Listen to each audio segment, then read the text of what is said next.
Bapak, Ibu, dan saudara yang dikasihi Tuhan Yesus Kristus, sebelum kita bersama-sama akan membaca dan merenungkan sabda Tuhan, mari bersama-sama kita berdoa. Ya Allah, firman yang sejati, pada sore hari ini Tuhan kami datang kepadamu.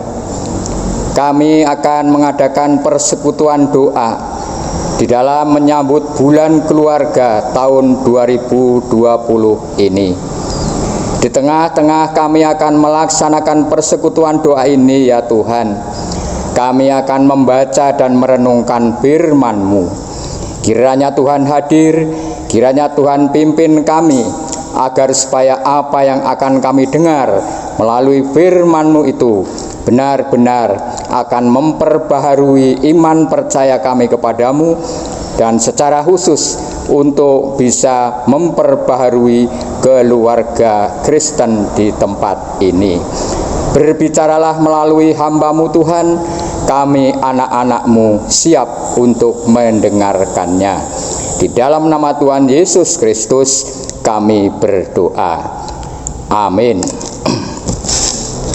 Bapak, Ibu, dan saudara, pembacaan firman Tuhan pada hari pertama persekutuan doa bulan keluarga tahun 2020 ini terambil dari surat Efesus pasal 4 ayat 25 sampai 32 yang demikian firman-Nya. Karena itu buanglah dusta dan berkatalah benar seorang kepada yang lain, karena kita adalah sesama anggota. Apabila kamu menjadi marah, janganlah kamu berbuat dosa. Janganlah matahari terbenam sebelum padam amarahmu, dan janganlah beri kesempatan kepada iblis. Orang yang mencuri, janganlah ia mencuri lagi, tetapi baiklah ia bekerja keras dan melakukan pekerjaan yang baik dengan tangannya sendiri, supaya ia dapat membagikan sesuatu kepada orang yang berkekurangan. Janganlah ada perkataan kotor keluar dari mulutmu, tetapi pakailah perkataan yang baik untuk membangun, di mana perlu, supaya mereka yang mendengarnya beroleh kasih karunia. Dan janganlah kamu mendukakan Roh Kudus Allah yang telah memeteraikan kamu menjelang hari penyelamatan.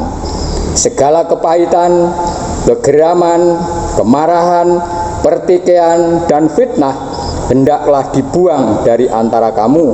Demikian pula segala kejahatan. Tetapi hendaklah kamu ramah seorang terhadap yang lain, penuh kasih mesra dan saling mengampuni, sebagaimana Allah di dalam Kristus telah mengampuni kamu.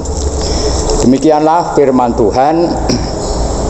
Yang berbahagia tentunya kita semua yang senantiasa mau membacakan firman-Nya dan melakukan firman itu di dalam kehidupan kita dari hari ke hari. Bapak, Ibu, dan saudara yang dikasihi Tuhan Yesus Kristus, setiap bulan Oktober Sinode GKJ mengadakan bulan keluarga. Bulan keluarga. Nah, tahun ini bulan keluarga tahun 2020 ini mengambil tema besar, yaitu seni merawat keluarga. Ya, jadi tema besar dari bulan keluarga tahun 2020 ini adalah seni merawat keluarga. Nah, berbicara tentang merawat keluarga, Bapak, Ibu, dan saudara, bahwa merawat keluarga di sini bukan hanya berarti merawat secara fisik. Ya, merawat secara fisik itu memberi makanan yang bergizi, kemudian menjaga kebersihan, menjaga kesehatan, ya, bukan hanya itu. Tetapi ada yang lebih penting dari itu adalah merawat identitas. Identitas sebagai apa? Identitas sebagai keluarga Kristen. Lalu apa identitas keluarga Kristen itu? Bahwa keluarga Kristen adalah keluarga yang di dalamnya ada kasih dan ada orang-orang yang telah diperbaharui oleh Tuhan. Dan itulah yang harus kita rawat, kita jaga, supaya keluarga kita benar-benar menjadi keluarga Kristen yang sejati. Bapak, Ibu, dan saudara yang dikasihi oleh Tuhan Yesus Kristus, tema untuk hari pertama persekutuan doa bulan keluarga saat ini adalah bahasa tubuh alat damai sejahteramu. Nah, Bapak, Ibu, dan saudara, untuk kita bisa berkomunikasi ya antara satu orang dengan yang lainnya, itu dibutuhkan bahasa. Nah, ada dua macam bahasa. Yang pertama adalah bahasa verbal. Bahasa verbal adalah kata-kata, ya seperti saya sekarang ini sedang berkata-kata, walaupun dengan penjenengan hanya secara virtual, tetapi saya sedang berkata-kata dengan bahasa verbal. Nah, kemudian selain ada bahasa verbal, ada bahasa non-verbal. Nah, non-verbal ini adalah bukan kata-kata dengan ucapan, tetapi dengan gerak tubuh atau gestur, gitu ya. Nah, kalau kita melihat di acara di televisi, biasanya di acara berita itu ada kotak kecil, di sana ada orang yang dengan gerakan-gerakan tubuhnya itulah yang namanya bahasa nonverbal. Nah, itu diperuntukkan untuk siapa? Untuk saudara-saudara kita yang berkebutuhan khusus, sehingga mereka juga bisa mendengar atau menyaksikan apa yang sedang diberitakan oleh stasiun TV tersebut. Nah, bahasa verbal dan bahasa nonverbal itu, Bapak, Ibu, dan saudara, bisa dipadukan, ya. Jadi bisa digabung, ya. Kita bisa berkomunikasi bukan hanya dengan bahasa verbal, tetapi juga dengan bahasa nonverbal. Contohnya, ketika saya bilang, "Oh, di sana." Nah, biasanya diikuti dengan "Oh, di sana." Nah, ini bahasa nonverbalnya. Nanti panjenengan belok kiri, nah dengan tangan belok kiri, atau belok kanan. Nah, atau juga bisa dengan mimik wajah ketika kita sedang bergembira. Wah, saya bergembira sekali, hari ini saya bisa berada di tempat ini. Nah, itu bahasa nonverbal yang dipadukan dengan bahasa verbal. Nah, maksudnya untuk apa? Maksudnya adalah supaya menjadi kekuatan. Apa yang kita ucapkan kemudian dikuatkan dengan bahasa nonverbal ini, supaya yang kita ajak bicara itu benar-benar mengerti apa yang kita maksudkan. Tetapi Bapak, Ibu, dan saudara, apakah selalu bahasa verbal itu bisa memperkuat arti dari apa yang kita bicarakan melalui bahasa verbal? Ternyata tidak. Karena bahasa nonverbal itu juga kadang-kadang membuat atau membingungkan orang yang menerima maupun orang yang mengatakan hal itu. Bingung kadang-kadang, sebenarnya yang mau saya sampaikan ini, tetapi ternyata yang diterima tidak seperti itu. Nah, disinilah kemudian timbul yang bahasa kerennya miscommunication, tidak nyambung. Nah, kalau saya katakan belok kiri, tangan saya ke kiri, belok kanan, tangan saya ke kanan, nyambung, mengerti orangnya.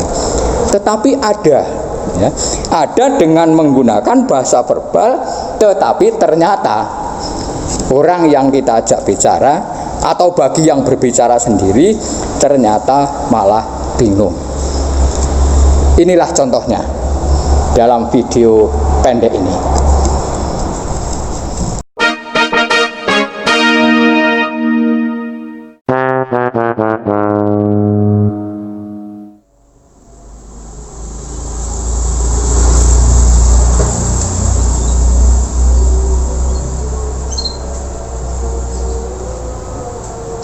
Lu ngerti handphone buka lu. Neng dia. Tekoni meneng ae kubrak-kubruk kaya keambilan setrika. Mbok semaur nek.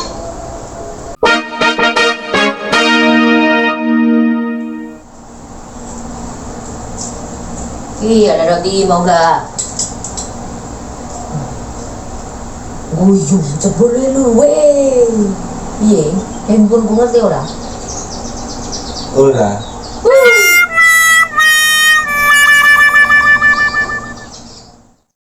Nah, Bapak Ibu sudah menyaksikan video pendek tadi ya. Di sana diceritakan ada Pak Ndut sama istrinya. Ya, satu ketika istri Pak Ndut ini bertanya kepada suaminya, ya, kamu tahu nggak HP saya? Nah, tetapi Pak Ndut sendiri tidak menjawab apa-apa, ya, bahkan dengan wajahnya yang cemberut begitu, ya, seperti ditekuk begitu. Nah, ini membuat istrinya bingung. Jane ngopo to bojoku iki? Ditakoni HP orang jawab, tetapi wajahnya ditekuk seperti itu. Ya, menjadi sebuah pertanyaan. Nah, tetapi di dalam pertanyaan yang kedua yang disampaikan oleh istri Pak Andut ini, ya, mau nggak kamu kue? Nah, ternyata Pak Andut menyambutnya dengan tersenyum, bahkan tertawa, kemudian makan kue itu. Nah, barulah ketika itu sudah terjadi, si istri baru tahu, oh ternyata tadi bojoku itu cemberut karena lapar. Nah, nyatanya sekarang setelah makan gatot ya, nah ternyata sekarang dia sudah tertawa. Nah, inilah Bapak Ibu dan Saudara yang sering terjadi di dalam kehidupan keluarga, juga tidak terlepas dari keluarga Kristen. Ada hal-hal yang sepele, yang ringan sebenarnya, tetapi oleh karena adanya itu tadi, miskomunikasi itu tadi, barang yang sepele, hal yang sebenarnya ringan itu menjadi masalah yang besar, bahkan menjadi konflik rumah tangga. Nah, oleh sebab itu Bapak Ibu dan Saudara, di dalam bulan keluarga ini kita diingatkan supaya kita juga merawat kondisi keluarga kita, bukan hanya kondisi fisik tetapi juga kondisi iman percaya kita. Nah, bacaan kita Bapak Ibu dan Saudara di dalam Efesus 4 tadi, Rasul Paulus memberikan beberapa rahasia, ya, bagaimana supaya keluarga Kristen itu benar-benar bisa mempertahankan identitasnya sebagai keluarga yang sejahtera. Yang pertama di ayat 25 dikatakan di sana, karena itu buanglah dusta dan berkatalah benar seorang kepada yang lain. Nah ya, ayat 25. Jadi Bapak Ibu dan Saudara, buanglah dosa, ya, berkomunikasilah secara jujur, ya. Buanglah dusta, berkatalah benar seorang kepada yang lain, karena kita adalah sesama anggota, ya. Jadi di dalam keluarga itu perlu ada yang namanya kejujuran, ya, kejujuran. Katakan ya kalau memang itu ya, dan katakan tidak kalau memang itu tidak, ya. Itu yang pertama, Bapak Ibu dan Saudara. Kemudian yang kedua di ayat 26 dikatakan, apabila kamu menjadi marah, janganlah kamu berbuat dosa, janganlah matahari terbenam sebelum padam amarahmu. Jadi dalam kehidupan keluarga itu jangan cepat marah, jangan cepat emosi, ya, karena emosi atau marah itu bisa membuahkan dosa, ya. Kalau ada hal penting yang perlu dibicarakan, bicarakanlah secara persaudaraan dengan penuh kasih, nggak usah pakai marah-marahan. Kalau marah, marahlah di tempat tidur, ya, masuk kamar, marahlah di sana, supaya anak-anak kita tidak mendengar atau orang luar tidak mendengar. Dan padamkanlah marah itu sebelum matahari terbenam, ya. Itu kata Rasul Paulus. Nah, kemudian di ayat 29 Rasul Paulus mengajak supaya berkatalah yang baik, perkataan yang baik, ya. Jadi jangan berkata-kata itu dengan kata-kata yang tidak baik, apalagi di depan anak-anak kita yang baru bertumbuh. Nah, ini bahaya sekali, Bapak Ibu dan Saudara, ketika si orang tua itu senang dengan perkataan-perkataan yang tidak baik. Nah, itu akan terekam oleh anak-anaknya, dan itu yang akan dilakukan mereka ketika mereka besar nanti. Dan yang keempat di ayat 32 adalah keramahan. Tetapi hendaklah kamu ramah seorang terhadap yang lain, penuh kasih mesra dan saling mengampuni, sebagaimana Allah di dalam Kristus telah mengampuni kamu, ya. Jadi marah tadi, kemarahan tadi, gantilah dengan keramahan. Nah, kalau kita bisa melakukan apa yang seperti dinasihatkan oleh Rasul Paulus ini, percayalah bahwa keluarga kita, keluarga Kristen ini akan menjadi keluarga yang benar-benar keluarga yang penuh dengan damai sejahtera. Nah, berbicara masalah gerak tubuh atau gestur tadi, Bapak Ibu, ya, bahwa di dalam keluarga itu juga perlu melakukan gestur atau gerak tubuh. Ya, gerak tubuh bisa memeluk, ya. Ketika kita berbicara menasihati anak-anak kita, peluklah dia.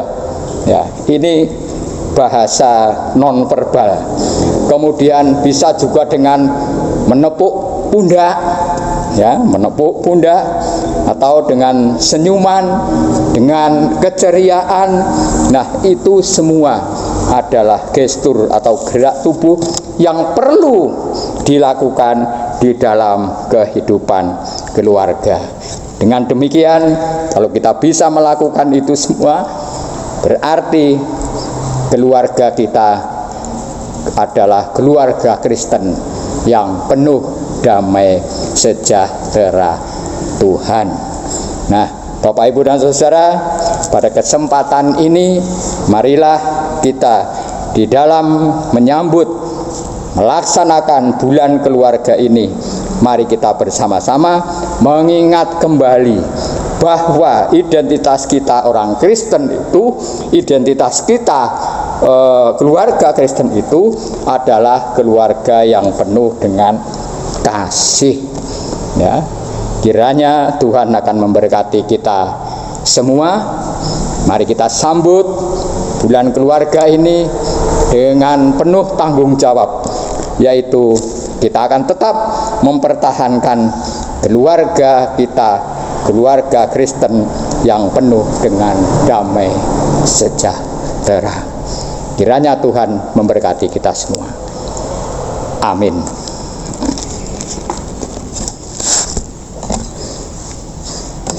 Bapak, Ibu, dan Saudara, mari bersama-sama kita akan datang kepada Tuhan di dalam doa syafaat.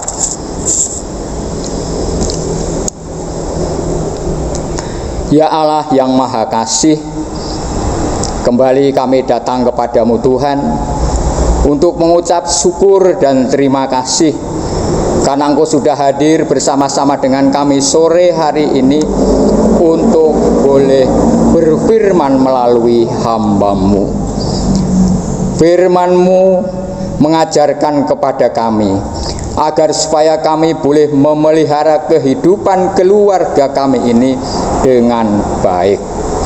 Kiranya apa yang sudah kami terima melalui firman-Mu itu Tuhan, benar-benar boleh kami terima, boleh kami lakukan di dalam kehidupan kami dari hari ke hari. Kami percaya bahwa keluarga yang sudah terbentuk itu yang membentuk adalah Tuhan sendiri. Dan kami percaya bahwa Tuhanlah yang akan memelihara kehidupan keluarga kami masing-masing. Oleh sebab itu Tuhan, saat ini kami menyerahkan akan keluarga-keluarga Kristen dimanapun mereka berada, supaya mereka tetap untuk mempertahankan identitasnya di dalam keluarga Kristen, yaitu kasih dan pengampunan.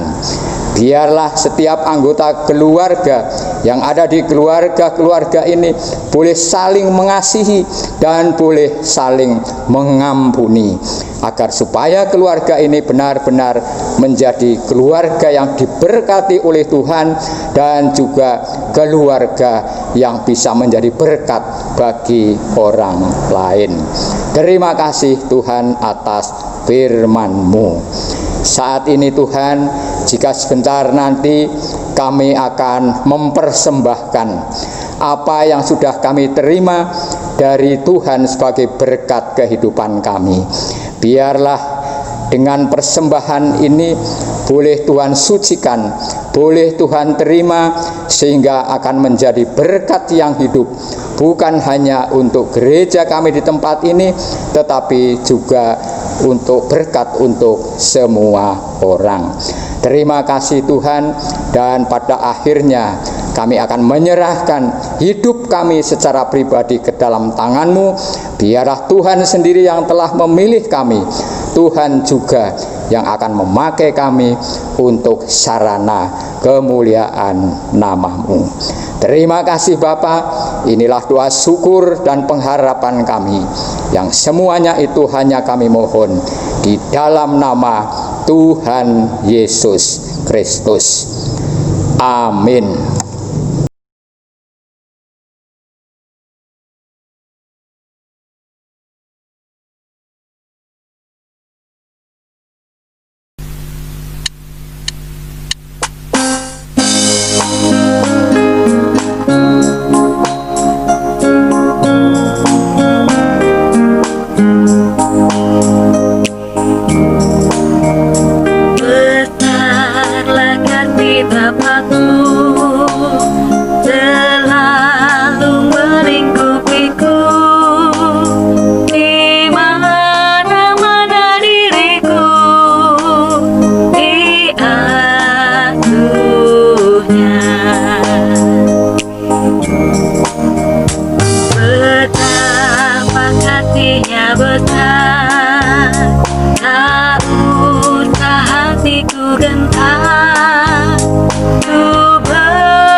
kasihnya besar, tak usah hatiku gentar, ku berbahagia benar di asuhnya.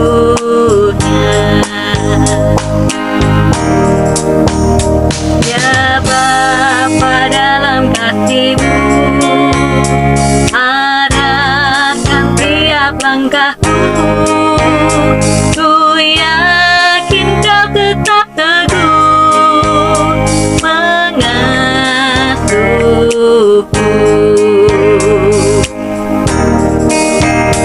Ya Bapa, atas kasih-Mu yang selalu menaungiku, tunaikan terima kasihku kepadamu. Tunaikan terima kasihku kepadamu.